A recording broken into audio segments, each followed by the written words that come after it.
parle.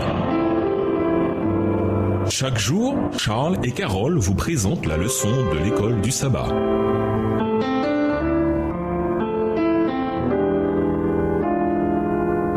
Bienvenue dans votre émission Dieu nous parle. Nous voilà à la leçon 2. Paul, son autorité et son évangile. Étude de la semaine de Pierre 3, les versets 15 et 16, Galates, le chapitre 1, Philippiens 1, le verset 1, Galates 5, le verset 12. Verset mémorisé. Et maintenant, vais-je essayer de persuader des humains ou bien Dieu? Est-ce à des humains que je cherche à plaire? Si je voulais encore plaire à des humains, je ne serais pas un esclave du Christ. Galates 1, verset 10. Les étudiants d'une université construisirent un centre sur leur campus où tous, sans distinction d'origine ethnique, de sexe, de statut social ou de croyance religieuse, seraient bienvenus. Imaginez ce qui arriverait si, des années plus tard, ces étudiants revenaient sur le campus pour découvrir que d'autres étudiants ont repensé le centre. Au lieu d'une grande salle avec un grand espace pour discuter et tisser des liens, espace conçu pour créer un sentiment d'unité, la salle avait été divisée en plusieurs petites salles avec des conditions d'entrée basées sur l'origine ethnique, le sexe et ainsi de suite. Les étudiants responsables de ces changements avaient affirmé que leur autorité venait d'une pratique très ancienne. C'est un peu ce genre de situation que dut affronter Paul quand il écrivit sa lettre aux églises en Galatie. Son projet, que les païens puissent se joindre à l'église sur la seule base de la foi, était remis en cause par de faux docteurs qui tenaient à ce que les païens soient également circoncis avant de pouvoir devenir des membres de l'église. Cette position, constata Paul, était une attaque de l'essence même de l'évangile. Il se devait donc de réagir. Sa réaction prit la forme de la lettre aux Galates. Et nous vous laissons avec cette réflexion. La Bible est le tremplin principal pour comprendre et accepter la croix, en vue d'une relation avec Jésus. Au revoir. Et à demain si Dieu veut. Dieu nous parle. Chaque jour, Charles et Carole vous présentent la leçon de l'école du sabbat.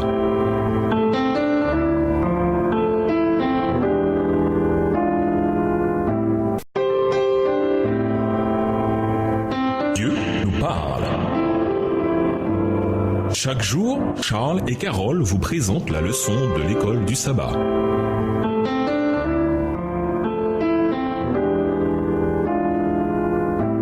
Bienvenue dans votre émission. Dieu nous parle. Nous voilà à la leçon de dimanche. Paul, auteur de lettres. Lisons 2 Pierre 3, les versets 15 et 16. Que nous indiquent ces versets sur la manière dont l'Église primitive considérait les écrits de Paul? Qu'est-ce que cela nous enseigne sur la manière dont l'inspiration opère? 2 Pierre 3, les versets 15 et 16, considérez que la patience de notre Seigneur est votre salut, comme notre bien-aimé frère Paul vous l'a aussi écrit selon la sagesse qui lui a été donnée. C'est ce qu'il a fait dans toutes les lettres où il parle de ces sujets et où se trouvent des passages difficiles à comprendre dont les personnes ignorantes et mal affermies tordent le sens, comme elles le font du reste des Écritures pour leur propre perdition.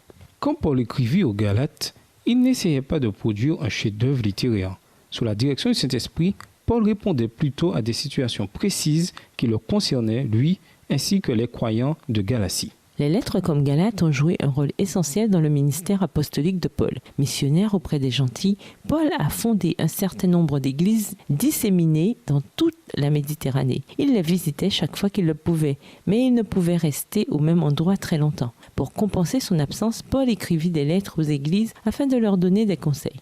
Avec le temps, des copies des lettres de Paul furent partagées par d'autres églises. Des copies des lettres de Paul furent partagées avec d'autres églises. Colossiens 4, le verset 16. Bien que l'on ait perdu certaines lettres de Paul, au moins 13 livres du Nouveau Testament portent sa signature. Comme le montrent les paroles de Paul ci-dessus, à un moment donné, ces écrits ont été considérés comme des écritures. Cela montre que son ministère a été reconnu comme faisant autorité assez tôt dans l'histoire de l'Église. À un moment donné, certains chrétiens croyaient que le format des lettres de Paul était unique, comme un format spécial créé par l'Esprit afin de contenir la parole inspirée de Dieu. Cette idée changea quand deux jeunes intellectuels d'Oxford, Bernard Cranfield et Arthur Hunt, ont découvert en Égypte environ 500 000 fragments de papyrus anciens, des documents écrits sur du papyrus qui étaient très utilisés plusieurs centaines d'années avant et après Jésus-Christ. En plus de certaines des copies les plus anciennes du Nouveau Testament, ils ont trouvé des factures, des accusés de réception, des reçus fiscaux et des lettres personnelles. À la surprise générale, le format de base des lettres de Paul s'est révélé commun à tous les auteurs de lettres de son époque. Le format comprenait, premièrement, une salutation liminaire qui mentionnait l'expéditeur et le destinataire, puis une salutation. Deuxièmement, une parole d'action de grâce. Troisièmement, le corps principal de la lettre et pour finir, quatrièmement, une remarque de conclusion.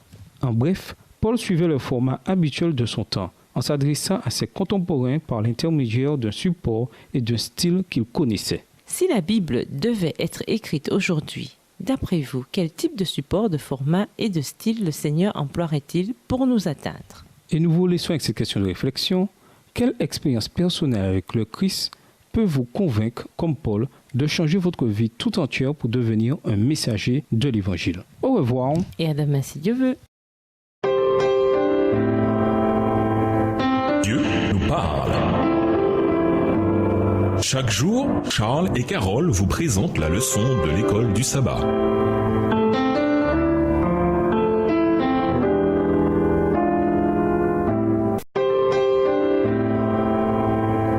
Dieu nous parle. Chaque jour, Charles et Carole vous présentent la leçon de l'école du sabbat.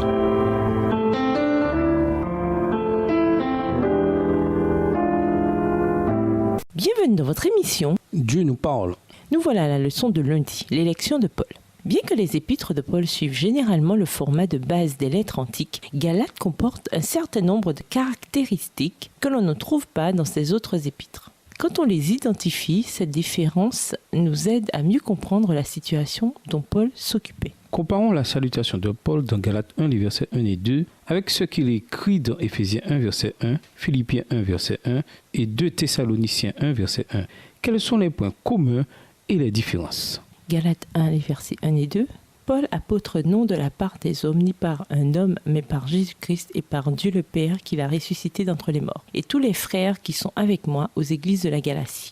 Éphésiens 1, verset 1, Paul, apôtre de Christ Jésus, par la volonté de Dieu aux saints et fidèles en Christ Jésus qui sont à Éphèse.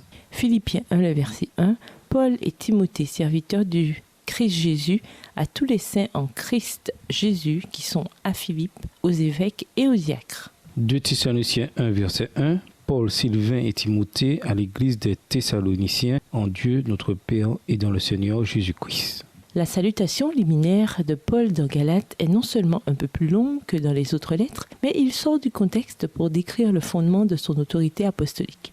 Littéralement, le terme apôtre signifie quelqu'un qui est envoyé ou messager. Dans le Nouveau Testament, au sens strict, il fait référence aux 12 premiers disciples de Jésus, ainsi qu'à d'autres à qui le Christ ressuscité est apparu et qu'il a mandaté pour être ses témoins. Galates 1, verset 19, 1 Corinthiens 15, verset 7. Paul déclare qu'il appartient à ce groupe choisi. D'après la force que met Paul à nier que son apostolat repose sur un être humain, on peut en déduire que certains ont tenté en Galatie de saper son autorité apostolique. Pourquoi ? Comme nous l'avons vu, certains dans l'Église étaient mécontents du message de Paul sur le salut par la foi en Christ et non par les œuvres de la loi.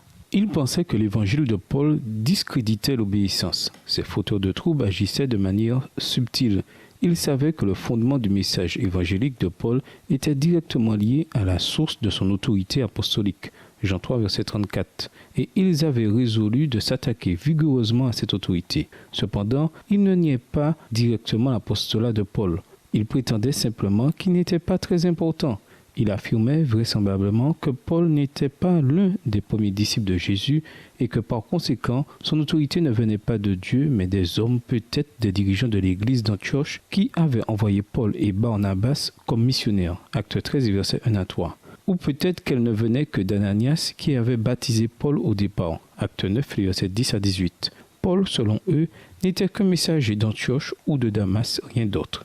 Par conséquent, ils affirmaient que son message n'était rien de plus que sa propre opinion et non la parole de Dieu. Paul reconnaît le danger de ces allégations, alors il défend immédiatement son apostolat reçu de Dieu. De quelle manière, même subtile, l'autorité des Écritures est-elle remise en question aujourd'hui au sein de notre Église? Comment reconnaître ces problèmes? Et nous vous laissons avec cette réflexion. L'obéissance vaut mieux que le sacrifice. Laissons Dieu prendre la place de dirigeant qui lui revient. Et nous demeurons à notre place légitime exprimée par notre dépendance de lui et notre soumission à sa providence. Au revoir. Et à demain si Dieu veut. Dieu nous parle. Chaque jour, Charles et Carole vous présentent la leçon de l'école du sabbat.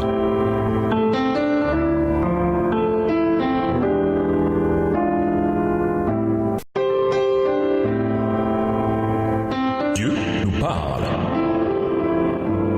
Chaque jour, Charles et Carole vous présentent la leçon de l'école du sabbat.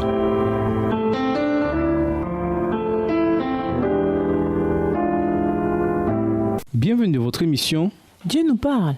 Voilà la leçon de mardi, l'évangile de Paul. En plus de son apostolat, quel est l'autre élément que Paul met en avant dans sa salutation aux Galates? Comparons Galates 1, verset 3 à 5 avec Éphésiens 1, verset 2, Philippiens 1, verset 2 et Colossiens 1, verset 2. Galates 1, les versets 3 à 5. Que la grâce et la paix vous soient données de la part de Dieu notre Père et du Seigneur Jésus-Christ, qui s'est donné lui-même pour nos péchés afin de nous arracher au présent siècle mauvais, selon la volonté de notre Dieu et Père, à qui soit la gloire au siècle des siècles. Amen. Éphésiens 1, le verset 2, que la grâce et la paix vous soient données de la part de Dieu notre Père et du Seigneur Jésus-Christ. Philippiens 1, le verset 2, que la grâce et la paix vous soient données de la part de Dieu notre Père et du Seigneur Jésus-Christ. Colossiens 1, verset 2, aux saints et fidèles frères en Christ qui sont à Colosse, que la grâce et la paix vous soient données de la part de Dieu notre Père. L'une des caractéristiques des lettres de Paul est la manière dont il associe les mots grâce et paix dans les salutations. La combinaison de ces deux mots est une modification des salutations les plus caractéristiques dans le monde grec et juif. Là où un auteur grec aurait écrit salutation, cheirein, Paul écrit grâce, un mot qui a la même sonorité en grec, charis. À cela, Paul ajoute la salutation juive habituelle, paix. Il ne s'agit pas de simple civilité. Au contraire, l'association de ces mots décrit l'essentiel de son message évangélique. Paul emploie d'ailleurs ces deux mots plus que tout autre auteur dans le Nouveau Testament. La grâce et la paix ne viennent pas de Paul, mais de Dieu le Père et du Seigneur Jésus-Christ. Quels aspects de l'évangile Paul inclut-il dans Galates 1, les versets 1 à 6? Galates 1 et versets 1 à 6, Paul, apôtre non de la part des hommes, ni par un homme, mais par Jésus-Christ et par Dieu le Père, qui l'a ressuscité d'entre les morts, et tous les frères qui sont avec moi aux églises de Galatie. Que la grâce et la paix vous soient données de la part de Dieu, notre Père, et du Seigneur Jésus-Christ, qui s'est donné lui-même pour nos péchés, afin de nous arracher au présent siècle mauvais, selon la volonté de notre Dieu et Père, à qui soit la gloire au siècle des siècles. Amen. Je m'étonne que vous vous détourniez si vite de celui qui vous a appelé par la grâce de Christ pour passer à un autre évangile. Paul ne dispose pas de beaucoup de place pour s'étendre sur la nature de l'évangile, mais il en décrit néanmoins magistralement les sens en quelques courts versets. Quelle est la vérité centrale sur laquelle repose l'évangile? Selon Paul, ce n'est pas notre conformité à la loi, contrairement à ce que claironnaient ses adversaires. Au contraire, l'évangile repose totalement sur ce que Christ a accompli pour nous par sa mort sur la croix et par sa résurrection d'entre les morts. La mort et la résurrection de Christ ont accompli quelque chose que nous n'aurions pu faire. Elle brise le pouvoir du péché et de la mort en libérant ses disciples de la puissance du mal qui retient tant de gens dans la peur et l'esclavage. Alors que Paul réfléchit à la merveilleuse nouvelle de la grâce et de la paix que Dieu a créée pour nous en Christ, il se livre à une doxologie spontanée qui apparaît au verset 5. Écrivez avec le même nombre de mots que Paul, dans Galates 1, les versets 1 à 5, votre compréhension de l'Évangile. Venez en classe avec votre réponse ce sabbat. Et nous vous laissons avec cette question de réflexion. Comment savoir que nous agissons pour le Seigneur avec la même conviction que celle de Paul et que nous ne prenons pas le nom de Dieu en vain? Exode 20, verset 7, en ayant nos propres plans et ordres du jour. Au revoir. Et à demain si tu veux. Dieu nous parle. Chaque jour, Charles et Carole vous présentent la leçon de l'école du sabbat.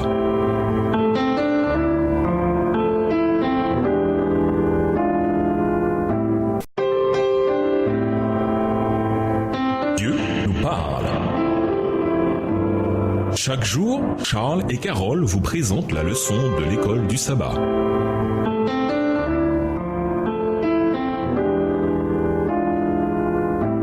Bienvenue dans votre émission. Dieu nous parle. Nous voilà à la leçon de mercredi. Pas d'autre évangile. Généralement, qu'est-ce qui suit les salutations d'introduction dans les lettres de Paul? En quoi est-ce différent dans Galates? Comparons Galates 1, le verset 6 avec Romains 1, le verset 8, 1 Corinthiens 1, le verset 4, Philippiens 1, le verset 3 et 1 Thessaloniciens 1, le verset 2. Galates 1, verset 6. Je m'étonne que vous vous détourniez si vite de celui qui vous a appelé par la grâce de Christ pour passer à un autre évangile. Romains 1, le verset 8. Je rends d'abord grâce à mon Dieu par Jésus-Christ au sujet de vous tous, parce que votre foi est renommée dans le monde entier. 1 Corinthiens 1, verset 4. Je rends continuellement grâce à Dieu à votre sujet pour la grâce de Dieu qui vous a été accordée en Christ Jésus. Philippiens 1, verset 3. Je rends grâce à mon Dieu toutes les fois que je me souviens de vous. 1 Thessaloniciens 1, verset 2. Nous rendons continuellement grâce à Dieu pour vous tous et faisons mention de vous dans nos prières. Bien que Paul s'occupe de toutes sortes de difficultés et de problèmes locaux dans ses lettres aux églises, il poursuit comme à son habitude en faisant suivre ses salutations de mots de prière ou d'actions de grâce pour la foi de ses lecteurs. Il le fait même dans ses lettres aux Corinthiens, qui étaient pourtant aux prises avec toutes sortes de comportements douteux. Comparez 1 Corinthiens 1, le verset 4, et 1 Corinthiens 5, le verset 1. Pourtant, la situation en Galatie est tellement affligeante que Paul laisse complètement de côté l'action de grâce pour aller droit au but. Quelle parole vigoureuse de Paul montre combien il était inquiet à propos de ce qui se passait en Galatie. Lisons Galates 1, les versets 6 à 9 et Galates 5, verset 12. Galates 1, les versets 6 à 9. Je m'étonne que vous vous détourniez si vite de celui qui vous a appelé par la grâce de Christ pour passer à un autre évangile. Non pas qu'il y ait un autre, mais il y a des gens qui vous troublent et veulent pervertir l'évangile du Christ. Mais si nous-mêmes, ou si un ange du ciel vous annonçait un évangile différent de celui que nous vous avons annoncé, qu'il soit anathème. Nous l'avons dit précédemment, et je le répète maintenant, si quelqu'un vous annonce un évangile différent de celui que vous avez reçu, qu'il soit anathème. Galates 5, verset 12. Qu'ils se mutilent donc ceux qui mettent le trouble parmi vous. Paul ne mâche pas ses mots. Pour faire simple, il les accuse de trahir leur élection de chrétiens. En fait, le mot « passé » qui apparaît au verset 6 était souvent employé pour décrire des soldats qui désertaient l'armée et devenaient donc déloyaux envers leur pays. Spirituellement, Paul dit que les Galates sont des girouettes qui ont tourné le dos à Dieu. En quoi les Galates désertaient-ils Dieu? En se tournant vers un évangile différent. Paul ne dit pas qu'il y a plusieurs évangiles, mais qu'il y avait des gens dans l'Église qui, en enseignant que la foi en Christ ne suffisait pas, acte 15, versets 1 à 5, agissaient comme s'il en existait un autre. Paul est tellement contrarié par cette déformation de l'évangile qu'il souhaite que quiconque prêche un évangile différent tombe sous la malédiction de Dieu. Galates 1, verset 8. Et Paul insiste tellement sur ce point qu'il dit 2 fois la même chose. Galates 1, verset 9. On constate aujourd'hui la présence d'une tendance, même dans notre Église parfois, à mettre davantage l'accent sur l'expérience que sur la doctrine. Ce qui compte le plus, dit-on, c'est notre expérience, notre relation avec Dieu. Quelle que soit l'importance de l'expérience, que nous enseignent les écrits de Paul ici sur l'importance d'une doctrine juste. Et nous vous laissons cette question de réflexion. Selon vous, en quoi le fait de vous concentrer sur les œuvres peut-il nuire à votre foi? Au revoir. Et à demain si Dieu veut. Dieu nous parle. Chaque jour, Charles et Carole vous présentent la leçon de l'école du sabbat.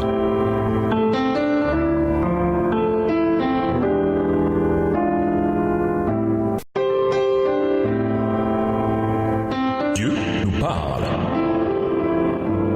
Chaque jour, Charles et Carole vous présentent la leçon de l'école du sabbat.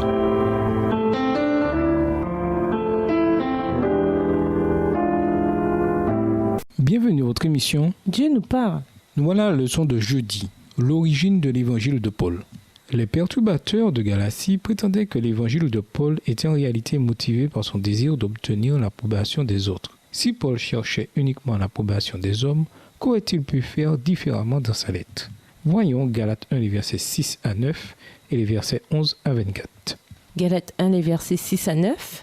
Je m'étonne que vous vous détourniez si vite de celui qui vous a appelé par la grâce de Christ pour passer à un autre évangile. Non pas qu'il y en ait un autre, mais il y a des gens qui vous troublent et veulent pervertir l'évangile du Christ. Mais si nous-mêmes, ou si un ange du ciel vous annonçait un évangile différent de celui que nous vous avons annoncé, qu'il soit anathème. Nous l'avons dit précédemment, et je le répète maintenant, si quelqu'un vous annonce un évangile différent de celui que vous avez reçu, qu'il soit anathème. Les versets 11 à 24. Je vous déclare, frères, que l'évangile qui a été annoncé par moi n'est pas de l'homme, car moi-même je ne l'ai ni reçu ni appris d'un homme, mais par une révélation de Jésus-Christ. Vous avez en effet entendu parler de ma conduite autrefois dans le judaïsme. Je persécutais alors à outrance l'Église de Dieu et je la ravageais. Dans le judaïsme, je surpassais beaucoup de ceux de mon âge et de ma race, car j'avais un zèle excessif pour les traditions de mes pères.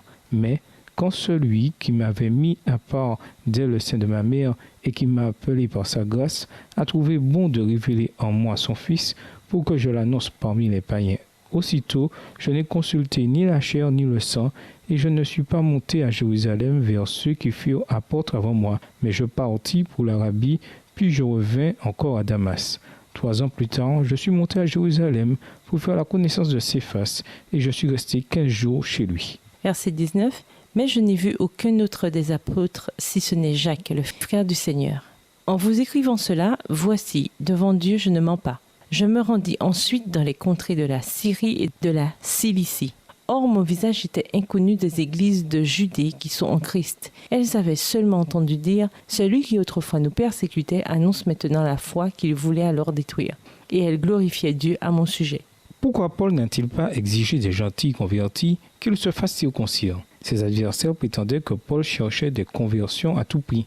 Ils pensaient peut-être que Paul n'exigeait pas la circoncision car il savait que les gentils auraient quelques réserves à ce sujet. Un vrai béni oui-oui en somme.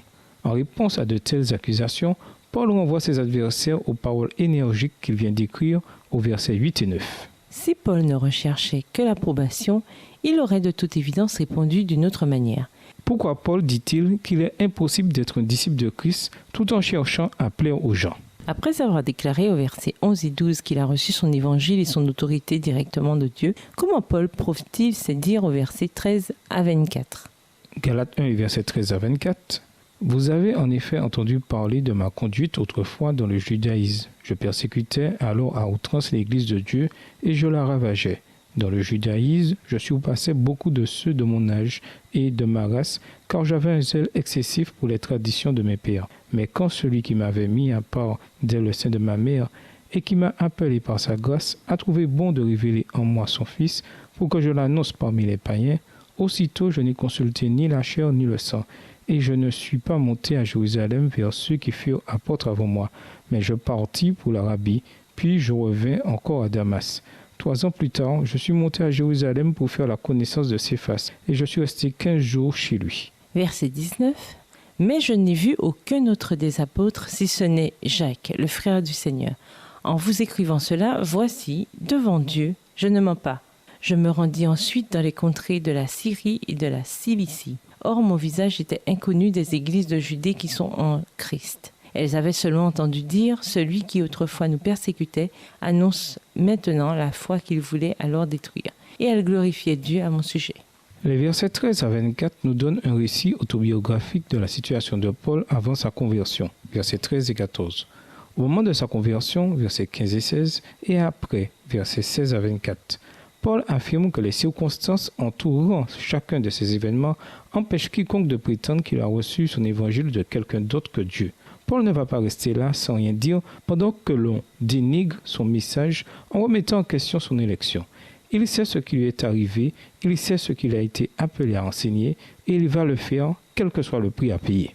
Jusqu'à quel point êtes-vous sûr de votre élection en Christ? Comment savoir de manière certaine ce que Dieu vous a appelé à faire? En même temps, même si vous êtes sûr de votre élection, pourquoi devez-vous apprendre à écouter les conseils des autres? Et nous vous laissons avec cette question de réflexion.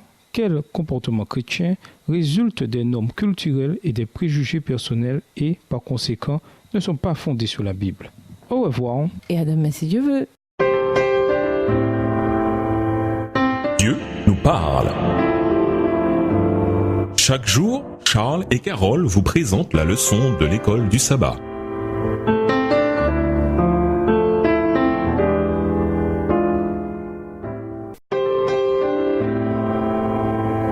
Dieu nous parle. Chaque jour, Charles et Carole vous présentent la leçon de l'école du sabbat.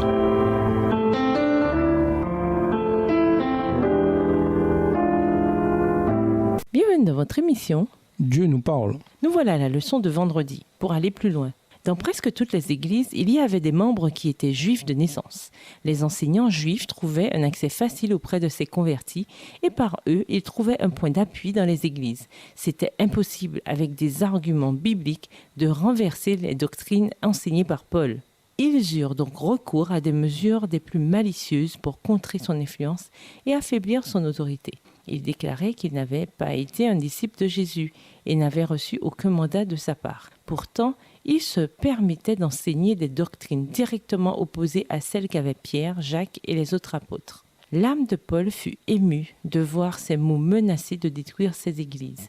Il écrivit immédiatement aux Galates, révélant leurs fausses théories et avec une grande sévérité, réprimandant ceux qui avaient abandonné la foi. À méditer en classe. Lisez vos attentes et ce que vous comprenez de l'Évangile. Que peut-on retirer de tout ce qu'ont écrit les uns et les autres? Dans les salutations de Paul aux Galates, il déclare que la mort de Jésus est arrivée pour une raison bien précise. Quelle était cette raison et quelle signification cela a-t-il pour nous aujourd'hui? Dans Galates 1, verset 14, Paul déclare qu'il était extrêmement zélé pour les traditions de ses pères.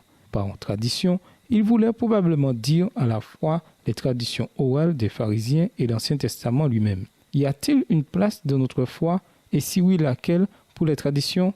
Quel avertissement l'expérience de Paul peut-elle nous offrir aujourd'hui concernant toute cette question de la tradition? Pourquoi Paul était-il en apparence aussi intolérant vis-à-vis de ceux qui avaient des croyances différentes de lui? Relisez ce qu'il a écrit à propos d'eux. Comment une personne qui aurait une position aussi forte et inflexible serait-elle considérée dans notre Église aujourd'hui? Résumé, les faux docteurs de Galatie essayaient de saper le ministère de Paul en prétendant que son apostolat et son message évangélique ne venaient pas de Dieu. Paul affronte ces deux accusations dès les premiers versets de sa lettre aux Galates. Il déclare avec fermeté qu'il n'y a qu'un seul chemin vers le salut et décrit la manière dont les événements se sont déroulés autour de sa conversion en démontrant que son élection et son évangile ne peuvent venir que de Dieu. Pour conclure, comme la leçon de cette semaine l'illustre, Paul écrivit cet épître pour faire comprendre aux gentils que son message n'était pas écrit par des humains. Dieu inspira le message et Paul le leur transmit. Il ne s'agissait pas de son message, mais de celui de Dieu. Ne réfléchissons pas aux mensonges que les gens essaient de nous faire croire, mais comparons-les plutôt avec la parole de Dieu. Galates 1, verset 10 dit que ce qui compte, c'est l'opinion de Dieu. Nul besoin de plaire à ce monde ou de le croire. Il nous faut seulement plaire à Dieu, à celui qui nous a créés et nous aime, peu importe ce que nous sommes. Au revoir. Et à demain si Dieu veut. Dieu nous parle. Chaque jour, Charles et Carole vous présentent la leçon de l'école du sabbat.